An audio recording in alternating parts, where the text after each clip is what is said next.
The brachial plexus of the dog consists of the spinal nerves C6, C7, C8 and T1, all of which are involved in sensory and motor innervation to the thoracic limb. The block may be performed blind and is likely to provide anaesthesia for structures distal to the elbow, whereas with the addition of nerve stimulation it may be effective from the mid-humerus distally.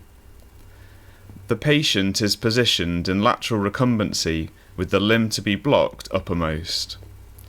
The landmarks for needle insertion are at a site medial to the scapula and cranial to the acromion.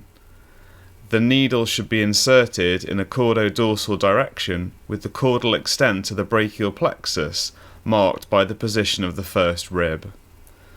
The needle is advanced slowly until a motor response associated with stimulation of the musculocutaneous nerve, including biceps contraction and elbow flexion, are observed.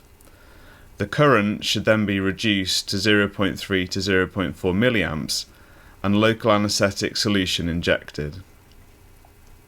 Injection at this point will most likely be at the cranial extent of the nerve plexus, and be successful for the whole plexus. This may be located some 2 cm deep from the skin.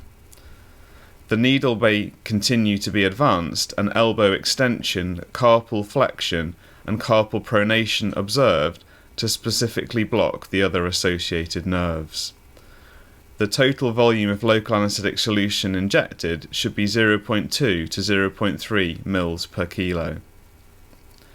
Care should be taken to avoid inadvertently puncturing a blood vessel by careful aspiration prior to injection, and the needle should be as close to the medial aspect of the scapula as possible to avoid entering the thoracic cavity.